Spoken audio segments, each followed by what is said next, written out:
Philippe Bouvard officiel vous propose le cultissime grosse tête.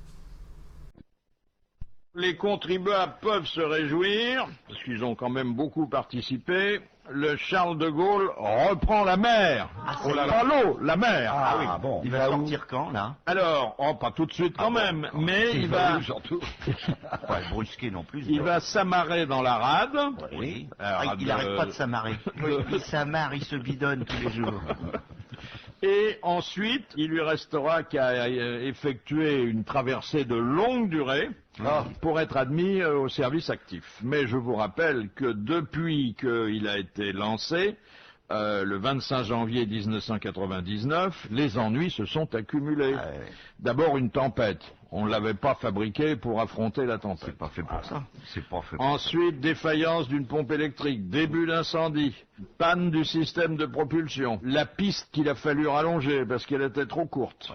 Il n'y a plus de matelots dessus, je crois. Il n'y a que des ouvriers qui sont plus... Ensuite, manque d'étanchéité des réacteurs. Les tuyaux qui étaient pas étanches non plus. Et les safrans qui vibraient. Ah, les safrans. Ça, quand on a un très mauvais. safran qui vibre, Quand on a là. un safran. Ah oui, ça c'est très mauvais. Mauvais signe. Regardez Jean-Paul II, il a tous ses safrans qui vibrent. C'est pas joli. On a envie de lui donner un petit billet de safran. Surtout que là, il fallait la trouver. il faut pas que ça vibre trop parce qu'il y aura 135 dames qui feront partie de l'équipage. Ah, c'est les vibromasseuses, elles. Ah oui. Alors, admettez, hypothèse de travail, que tout aille bien à bord du Charles de Gaulle. Eh bien, nos problèmes de défense sont pas résolus pour autant, parce que nous n'en aurons pas un second, je parle pas d'un troisième parce qu'on n'a pas les moyens, mais on n'en aura pas un second avant 2012. Et encore, faudrait le décider tout de suite. Or, on sait déjà que en 2003, il sera indisponible 6 mois pour des révisions, et 18 mois en 2005. Donc on va passer 2 ans sans porte-avions. Il n'y a pas intérêt à ce qu'un malfaisant nous déclare la guerre. Hein. Alors là, oh là là. Et il était trop court. Alors, c'est qu'à un moment, les avions ne pouvaient pas atterrir dessus, et ils avaient envisagé de faire comme pour les rasoirs. Utiliser des avions jetables. Des avions bics. C'est-à-dire qu'ils décollaient, ils n'atterrissaient jamais. Bon, on rit comme ça, mais quand on sait le nombre de milliards que ça a coûté... mais c'est pour Et de toute façon, dans tous les secteurs, ça part, les milliards. une bonne œuvre. Mais ils pourraient faire comme ils ont fait sur Au Brésil. l'ancien, au Brésil, là, ils vont faire un parc d'attractions. Ah oui, ils pourraient faire discothèque. Ah oui. Surtout, il y a de quoi danser. Hein, Ah oui, la piste est magnifique. La piste, un bon orchestre, là. Oui. Mais enfin, il est beau. Mais est-ce qu'il a donc qu'un porte-avions? Oui. Ah bon, il n'y a pas, en France, il n'y a qu'un porte-avions. Oui, C'est en réparation qui sera en révision, donc il y a des périodes sans porte-avions. c'est ce que j'ai essayé de dire dans mon français maladroit. Non mais j'avais, d'accord, oui, mais c'est tellement énorme. Mais pourquoi on ne demanderait pas à Darty de nous prêter son porte-avions qui passe avant la météo à la télé? On décoller des bagnoles. Puis c'est joli, jaune et rouge comme ça, c'est bien.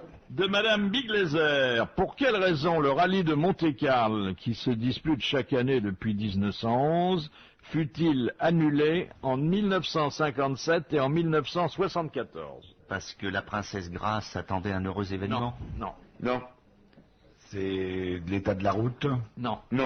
le temps, la météo. le type qui sait rien, non. Non. Je vois que Monsieur Galabru connaît la réponse. Non. Parce qu'il n'y avait pas assez de voitures. Non. Il y avait une cause... Parce qu'on était fâchés avec Monaco. Non. Une cause économico-politique. Les gens du rallye n'en étaient aucunement responsables, mais bon... Ah ben c'était l'histoire des impôts avec le général, là, Non. pour la fiscalité. Non. C'est l'histoire du choc pétrolier. C'est le choc pétrolier qui, par 2 fois, a rendu impopulaire, évidemment, toute dépense de carburant un Il peut peu... savoir ça, lui. Mais parce qu'il a beaucoup de culture, et quand sa culture est défaillante, il a du bon sens. Du bon sens. Excellente réponse de Jean-Jacques Perrin. Excellente réponse.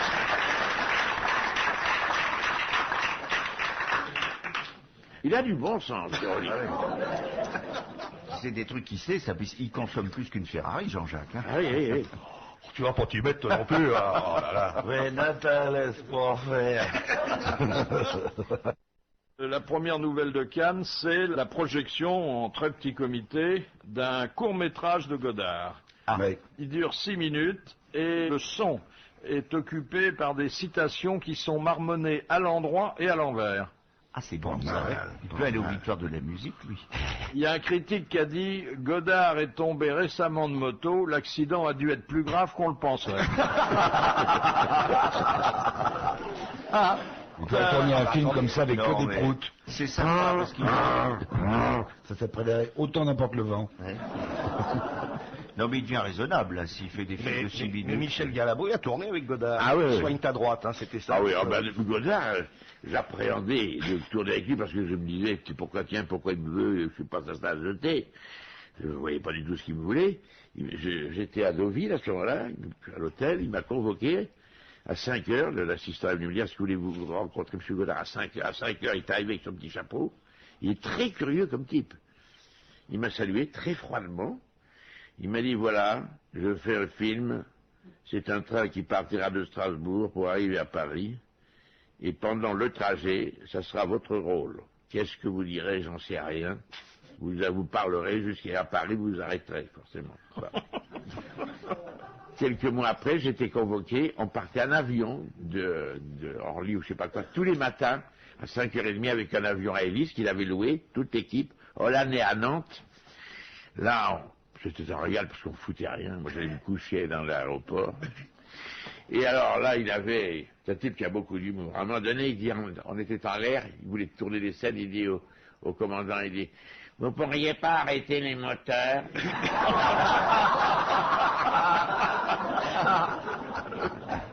Allez. Puis alors, à un moment donné, j'ai dit, parce que il y a une grande truc qui devait tomber là, à mes pieds, j'ai dit, est-ce que je marque que j'entends la chute? Surtout pas. On aura au moins un plan de banc. Il faut jamais... Et alors, moi, j'étais là à la truc. Alors, il a voulu me foutre une pointe.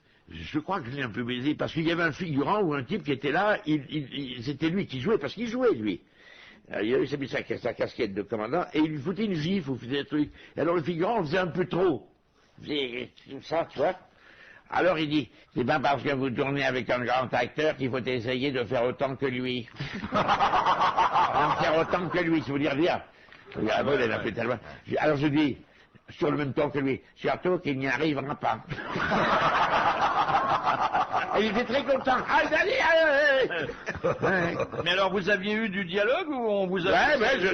j'ai jamais compris le film, hein, ni lui. C'était très curieux comme film, très curieux. Très très curieux. C'est lui qui jouait le commandant de bord. Oui, oui. Ah, c'est très mauvais de prendre Ça l'avion. s'appelait, je sais pas comment, il faisait un besnidio, pour plus pas dire jamais. J'ai jamais compris. Ouais.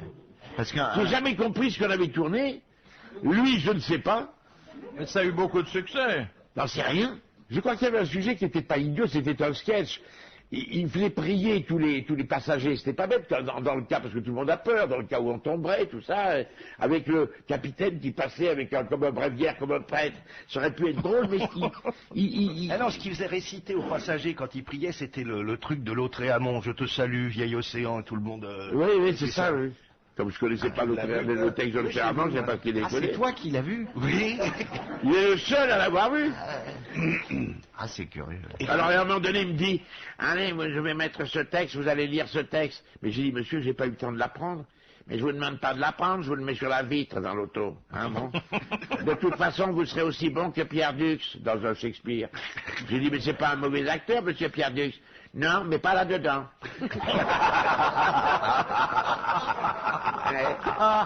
C'était le festival de la vacherie, là, hein. Ah oui, mais il est très curieux comme homme, mais plein d'humour.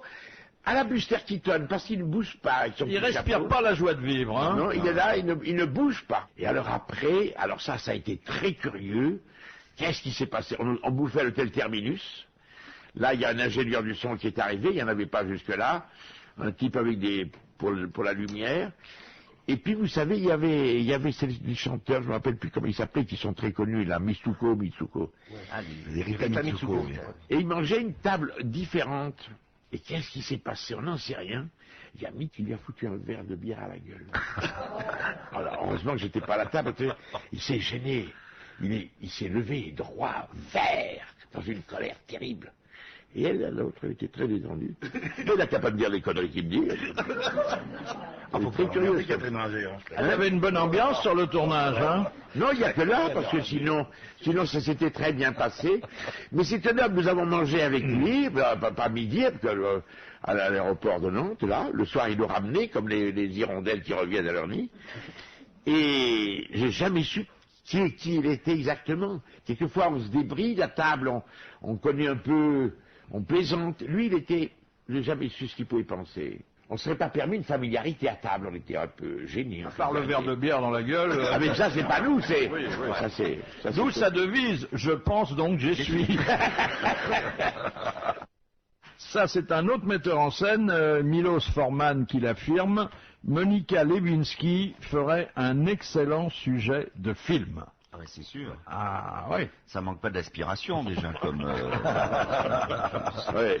Oui, elle ferait un excellent sujet de film, parce que, je crois que je l'ai dit la dernière fois, mais je me répète, ce Clinton, qui est un des hommes les plus puissants du monde, qui est un beau garçon, qui n'est pas vieux, qui est bon, oui.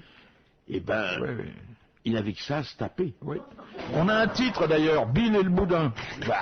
Ou le grand pompé. Pas qu'elle soit tellement mal, cette femme-là. Moi, je m'en serais bien contenté de Monica Lewinsky. Mais lui, qui pouvait avoir Kennedy, c'était plus compréhensible qu'il y avait des Marilyn Monroe. Mais lui, tout puissant, vraiment, cette femme, c'est pas terrible pour lui. Non. Hein? Non. Mais il était spécialiste, parce qu'un jour, il y en a une vilaine, mais vraiment vilaine, qui rentre dans son bureau, parmi les stagiaires qu'on lui présentait. Alors, elle est là, bonjour mademoiselle. Bonjour, elle est moche, tartignole, une horreur. Elle fait, oh, ouais, dis donc, vous avez pas l'air bonne du tout, mais vraiment, vous avez pas l'air d'un bon coup. Et la fille commence à pleurer. Oui, c'est vrai, c'est bon coup. Bon, mais calmez-vous, ce n'est pas grave, bon... Allez, je suis moche, je suis pas un bon coup. Oui, calmez-vous, vous pouvez quand même me faire une petite... Mais, je vous préviens, je ne regarde pas. Oh, il est horrible. Cela dit, il faudrait trouver quelqu'un pour interpréter le rôle féminin. Hein. Oui. Ah ouais. Deux. Le rôle de Monica. Il y en a beaucoup de femmes qui grosse comme ça. Elle est pas mal. Non, ne faites pas les difficiles. Elle est grosse. Elle est grosse. Elle est grosse, on peut la faire maigrir un peu. Non, elle est pas mal. Elle avait maigri quand elle est venue faire signer son bouquin. Oui. Et du temps de Clinton, elle était plus mince. Non, elle est pas mal. Mais, pour un homme comme Clinton, on était étonné, il pouvait se taper mieux. Oui, quand même, oui. Oui. Je dis, elle devait être moins grosse à l'époque du bureau, parce que sinon, elle serait pas rentrée sous le bureau. Non, et puis tu sais ce Ah, mais qu'on dit. Clinton, tout ce qui passait, c'était... Tu sais ce qu'on dit, hein, 20 secondes dans la bouche, 20 ans sur les hanches. Hein. Clinton, tout ce qui passait, c'était terrible. Hein. Il y a des moments vraiment... Ouais. Un jour, on lui a dit, pas celle-là, c'était Arafat avec sa serviette. Ouais. Arrêtez, quand même. De Monsieur Tabar, qu'est-ce qui revient avec une périodicité de 8 ans pour un salarié, de 21 ans pour un hôtelier, de 33 ans pour un avocat, de 56 ans pour un dentiste et de 134 ans pour un agriculteur? C'est un droit... Non, enfin, ça, c'est légal, hein. C'est un bail. Non, Les trucs pour aller retourner à l'armée, faire des périodes. non. Il y a des cartes pour ça? Il y a beaucoup de papiers à remplir, oui. Ah bon? Une concession? Non. S'il y a beaucoup de papiers à remplir, il faut en faire la demande, alors. Les 134 ans, il n'y a pas un pétzouille qui vit 134 ans. Eh ben, j'allais pas, mon gamin. Ça congèle, je te dis, là. Alors. Non, en fait, c'est théorique, bien sûr. On veut dire par là que l'agriculteur est beaucoup moins touché que le salarié. Bon, les impôts, les taxes... Oui, alors, ça concerne les impôts. Oui, forcément. Et qu'est-ce que c'est? L'exemption. Non. Là, Monsieur Galabru a dit quelque chose d'essentiel. De très intéressant, vous n'avez qu'à suivre. Taxe professionnelle. Qu'est-ce qui peut menacer un contribuable en dehors de l'impôt? Le contrôle fiscal. Le contrôle fiscal. Voilà, monsieur Perroni. Bonne réponse de Jean-Jacques Perroni et merci à Michel Dac. C'est les statistiques Ouais. du contrôle. Tous les 134 ans, on peut être contrôlé. Et moi, avoir du mal à trouver mon cercueil, hein, au cimetière. Ah, mon Dieu. Qu'est-ce que c'était dans l'ordre, les Alors, salarié tous les 8 ans. Tous les 8 ans, oui. Un hôtelier tous les 21 ans, en moyenne, bien sûr. Voilà. Un avocat tous les 33 ans, un dentiste tous les 56 ans, et un agriculteur tous les 134 Ah oui, ans. c'est- Bah oui. Mais le dentiste de la mère Cressot, il a pas eu le bol. Et vous savez que Mathieu est descendu au festival de Cannes. Oui, il veut faire du cinéma, parce que déjà il s'est entraîné dans son champ avec son fusil. L'autre fois, il y a le voisin, il dit qu'est-ce que tu fais là? Il dit je vais tourner dans un serial killer. Ah, il rentre dans une pièce pour une audition. Là, il va jouer un personnage. Il s'assied, il y a plein d'autres comédiens qui sont là. Et puis il connaît pas tout le monde. Et puis il y a Ariel Dombal qui vient s'asseoir. Oh, mais il dit, hé, vous êtes bien joli, vous, tiens. Alors, elle répond pas, elle dandine un peu. Eh, vous deviez faire du cinéma, vous, qui dit. Mais monsieur, je suis Ariel Dombal. Bah, c'est pas grave, vous pouvez prendre un pseudonyme.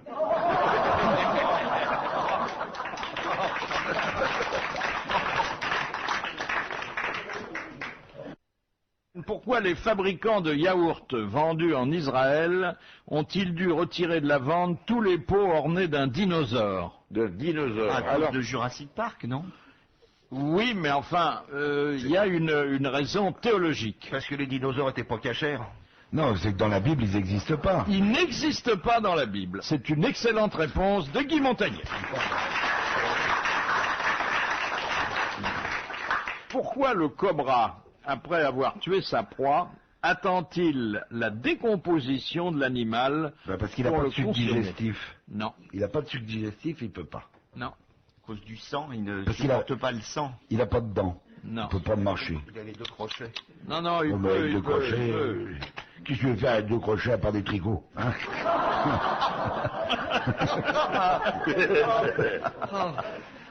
Il attend que ça se décompose, mais s'il aime bien, ça l'assaisonne, le truc. Non, Il aime bien le gibier.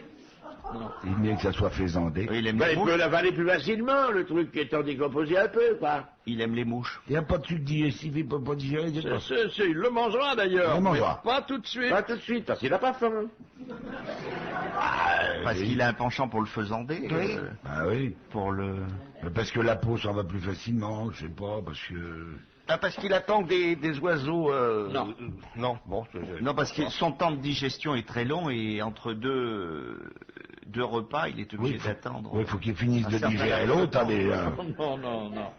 Non, le cobra est beaucoup plus intelligent que vous. Oula. Il a tout de suite compris Ah, puis- qu'il ne fallait pas se mettre à table tout de suite. Parce qu'il y a encore son venin dans la...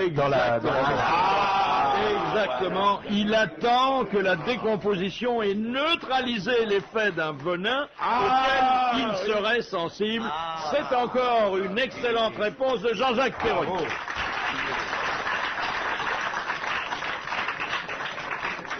Et puis... Il est vraiment phénoménal. Et puis le cobra, en plus, est susceptible. C'est le cobra d'honneur. Alors, à Rio, la cocaïne se commande par téléphone comme des pizzas. Ah ouais. Ah, ça c'est... On peut l'aspirer par le téléphone. Allô? Vous avez une ligne. Il y a de la friture sur... Oui, et il y a de la friture sur la ligne. Et là, on est livré à domicile en 15 minutes par des femmes enceintes.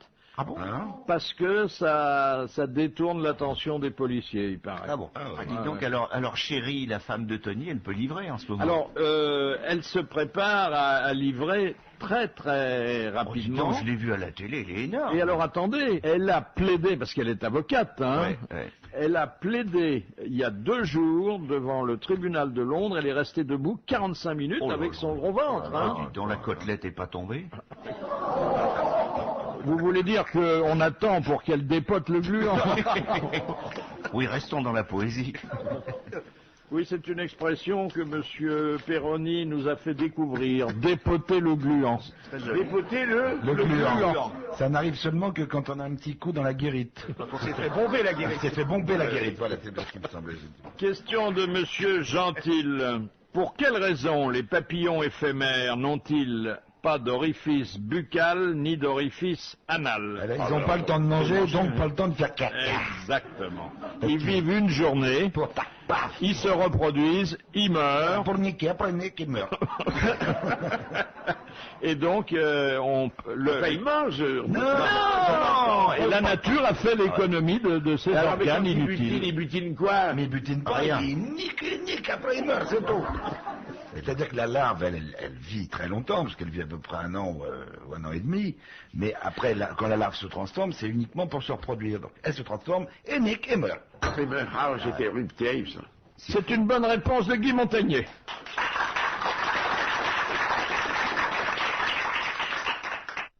Que fabrique-t-on avec la muqueuse de l'intestin du mouton? La crépinette? Non. C'est pas ça.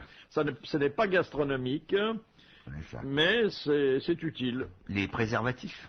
Non, Des suppositoires? non. Je vais quand même éclairer un peu votre lanterne. Oui. Ce produit qu'on fabrique avec la muqueuse de l'intestin du mouton réduit considérablement le travail post-opératoire.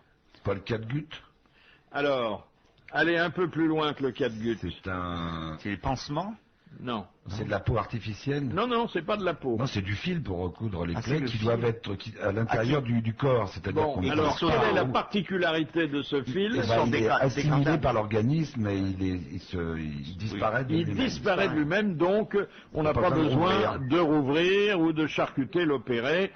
Ça disparaît. C'est une bonne réponse de Guy Montagnier.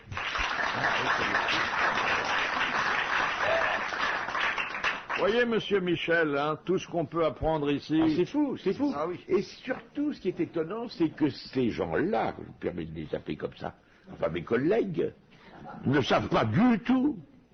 Ne savent pas du tout. Ils finissent par le trouver. Oui. Comme ça, en déconnant un peu. C'est une croyance. Peut-être. Et Speroni, le premier, car il est très bizarre avec son venin de cobra. Il ne peut pas avoir appris ça nulle part. Par déduction, il a sorti. Oui. La réponse des grosses têtes est un petit miracle. Voilà. Ceux qui la font ne la connaissaient pas avant et ne s'en souviennent pas après. C'est ça. Ouais. Cela dit, hein, pour placer le catgut... Ah, le catgut. voilà. Mais qu'est-ce que c'est que le catgut? Ah bah le calbut, c'est un petit caleçon. Quel but, hein? C'est un petit caleçon. Le calbut. C'est un petit C'est du caleçon. fil opératoire. Hein? C'est le fil pour recoudre les... Et comment vous pouvez savoir ça? Je le sais. Ah bon. Parce qu'il fait un peu de chirurgie à ces moments. Ça s'appelle Le catgut. le catgut? Catgut. Catgut? Voilà. Merci de ne pas vous obstiner. Vous n'avez jamais eu une infirmière parmi vos conquêtes? Ah non. Ah mais c'est comme ça que vous le savez, bande de cochons.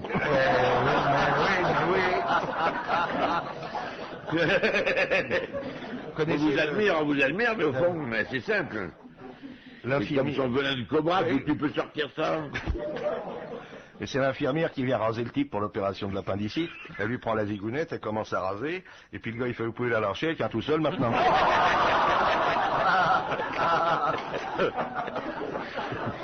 Et ça doit être vrai, ça. Ah, c'est vécu, sûrement. Ah oui. Ça s'invente pas de trucs. Ah ouais. C'est fou, ça. Oui, moi, ça m'est arrivé. Ah, Sur une opération, oui, j'ai vu c'était une bonne sœur, c'est un truc. alors dans ce cas-là, vous dites, vous pouvez lâcher, ma soeur. Une bonne sœur, c'est très curieux de voir ça, hein. Ou alors on dit je vibre au Parce qu'elle a masseur. fait ça, Je vibre au masseur. Mais là, vous étiez gêné, tel que je vous connais. Oui, j'étais très gêné. Mais elle l'était tellement peu que ça a rétabli Ah l'équilibre. bah oui. Mais elles ont l'habitude de tripoter les goupillons. Ah oui. C'est... Il a un œil diabolique. Hein. Diabolique, on sent qu'il cherche la saloperie. Oh, il la cherche jamais longtemps, hein.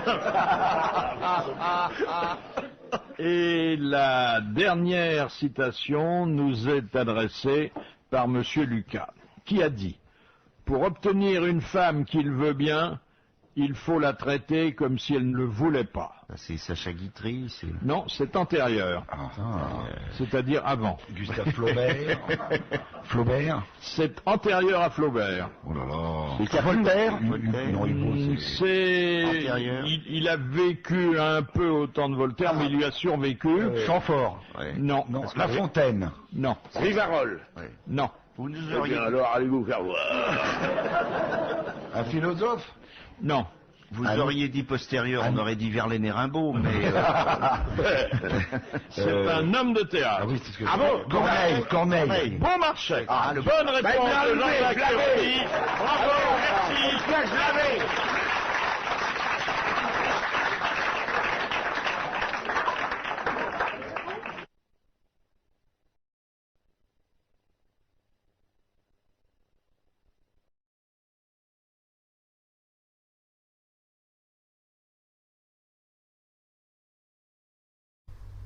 Philippe Bouvard officiel vous remercie de votre fidélité et vous invite